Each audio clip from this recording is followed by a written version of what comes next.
हम सभी 5 सितंबर की तिथि की महत्ता के बारे में जानते ही हैं।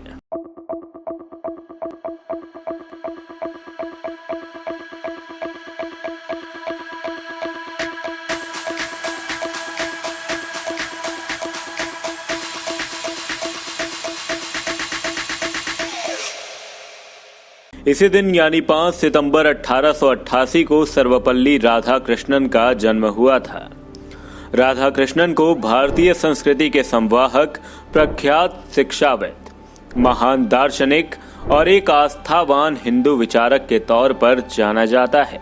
ये तो रही शिक्षक दिवस की बात, लेकिन बहुत से लोग इस बात से अभी तक अपरिचित हैं कि भारत में गुरु पर्व भी मनाया जाता है। सनातन धार्मिक मान्यताओं के अनुसार इस पर्व की शुरुआत सृष्टि के आरंभ से ही मानी जाती है। तो आइए जानते हैं कि इसकी शुरुआत क्यों और कैसे हुई, भगवान शिव को पहला गुरु क्यों कहा गया और किस तरह यह परंपरा चलते हुए हम तक पहुंची।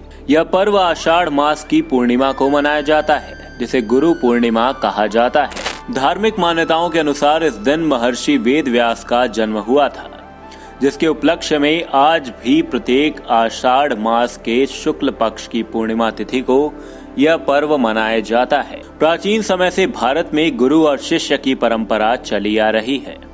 हमारे शास्त्रों, वेदों, उपनिषदों, पुराणों आदि में आज भी गुरु शिष्य से जुड़ी कई कहानियां वर्णित हैं। सनातन धर्म के ग्रंथों के अनुसार भगवान ब्रह्मा और शिव संसार के पहले गुरु माने जाते हैं। ब्रह्मदेव ने अपने मानस पुत्रों को शिक्षा दी थी, तो वहीं शिवजी ने अपने 7 शिष्यों को शिक्षा दी, जो आगे चलकर सप्त ऋषि कहलाए थे। कहा जाता है कि शिवजी ने ही गुरु और शिष्य परंपरा की शुरुआत की थी, जिसके चलते आज भी समाज में नाथ, शैव, शाक्त आदि संतों में उसी परंपरा का निर्वाह होता आ रहा है। प्रचलित मान्यताओं के अनुसार भगवान शंकर की इस परंपरा को आदि शंकराचार्य ने आगे बढ़ाया था। भगवान शंकर के बाद सबसे बड़े गुरु भगवान दत्तात्रेय को कहा जाता है। कथाओं के अनुसार इन्होंने ब्रह्मा जी, विष्णु, महेश तीनों से ही दीक्षा और शिक्षा प्राप्त की थी।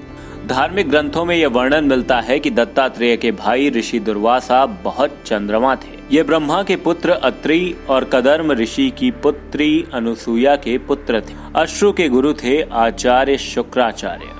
धार्मिक कथाओं के अनुसार शुक्राचार्य गुरु के गुरु माने जाते थे। प्रचलित मान्यताओं के मुताबिक प्राचीन समय में कई ऐसे असुर हुए हैं जो किसी न किसी के गुरु रहे हैं। आचार्य चाणक्य चंद्रगुप्त मौर्य के नीतू माने जाते हैं। इस बारे में लगभग सभी जानते हैं, लेकिन आचार्य चाणक्य के गुरु उनके पिता चणक थे। इस बारे में बहुत कम लोगों को ही पता होगा। कहा जाता है कि इस समय में यानी चाणक्य के काल में भी कई महान गुरु हुए थे। इसी के साथ अभी के लिए हमारे इस वीडियो में सिर्फ इतना ही। कैसी लगी आपको ये वीडियो, कमेंट सेक्शन में कमेंट कर अपनी राय जरूर दें। आगे भी आपके साथ जुड़ेंगे एक नई वीडियो को लेकर। तब तक के लिए हमारे पेज को लाइक करें, फॉलो करें और यूट्यूब पर करें हमारे चैनल को सब्सक्राइब। इसी के साथ बने रहें हमारे साथ, देखते रहें जय महाकालेश्वर उज्जैन। धन्यवाद।